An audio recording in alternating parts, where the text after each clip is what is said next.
누가복음 2장 8절에서 20절입니다. 8절. 한편 목자들은 바로 그 지역 들판에서 살며 밤에 양떼를 지키고 있었습니다. 당시 목자들은 괄시를 받는 계층으로서 오늘날의 불황자나 노숙자들과 별반 다르지 않았습니다. 하나님이 천사를 보내 당신 아들의 탄생 소식을 제일 먼저 알린 사람들은 메시아에 대한 소식을 가장 반길 사람들, 즉 구세주를 원하는 사람들이었던 것입니다. 10절, 11절. 천사가 말했습니다. 두려워하지 마라. 보아라. 내가 모든 백성에게 큰 기쁨이 될 좋은 소식을 너희에게 알려준다. 오늘 구주이신 주 그리스도가 다윗의 동네에서 태어나셨다.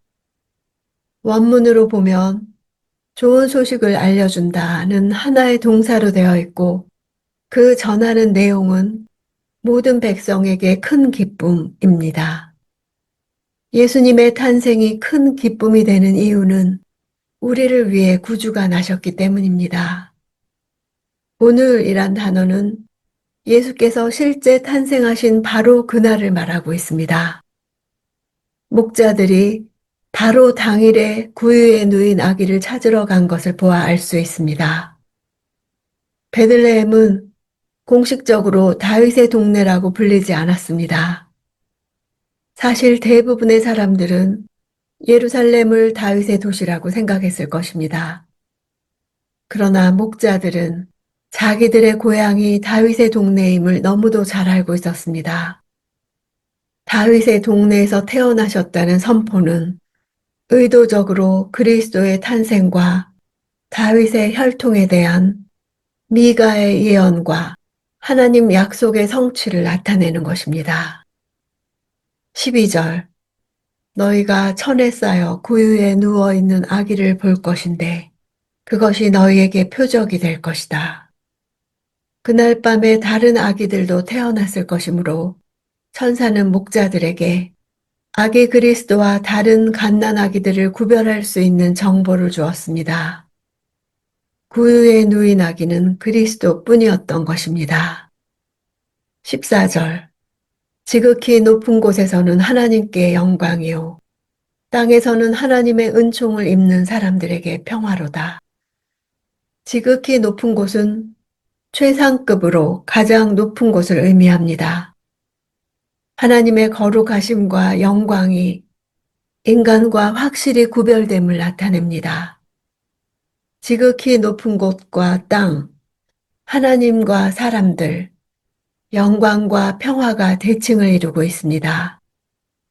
이 평화는 당시 무수한 정복과 학살과 폭력을 통해 이루어진 로마의 평화, 팍스 로마나가 전 세계를 뒤덮고 있던 시절에 진정한 평화를 가져올 구원자가 누구인지를 말하고 있는 것입니다.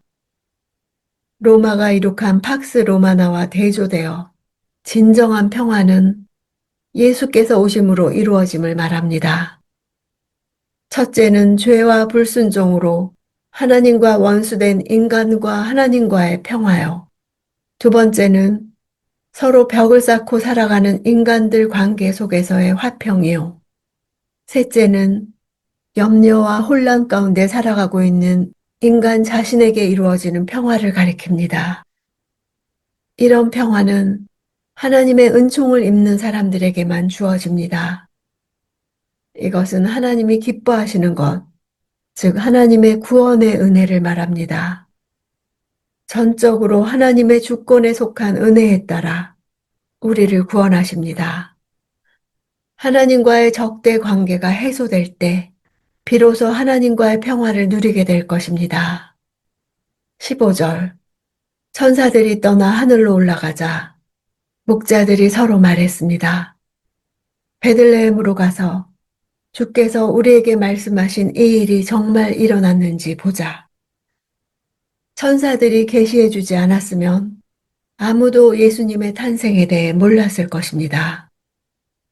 오늘날에도 하나님의 계시는 필요합니다.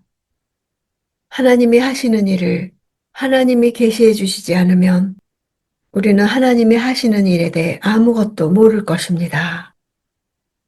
19절. 그러나 마리아만은 이 모든 일을 마음에 간직하고 곰곰이 되새겼습니다. 이렇게 마리아가 마음에 간직하고 곰곰이 되새긴 모든 일이 예수님 출생의 구체적 기록 등 복음서의 자료 출처가 되었을 것입니다. 하나님이 예수님의 탄생 소식을 제일 먼저 알리고 싶어 한 사람들은 구원자를 가장 원하는 사람들이었습니다. 가장 높으신 분이 가장 낮은 자리에 자신의 탄생을 알리셨고 가장 낮은 자에게서 가장 먼저 경배를 받으셨습니다. 이것이 예수께서 가져오신 하나님 나라입니다. 이 땅에서 천시받던 자들을 찾아가시는 것이 복음입니다. 구원자를 간절히 원하는 마음에 복음이 들립니다. 버림받은 이방유가 같은 나에게 오신 예수님을 감사함으로 영접합니다. 오늘 이 시대에도 예수님 탄생의 소식이 모든 사람에게 큰 기쁨이 될 좋은 소식이기를 간절히 기도합니다. 땅과 하늘이 동시에 예수의 탄생을 기뻐하는 진정한 성탄을 사모합니다.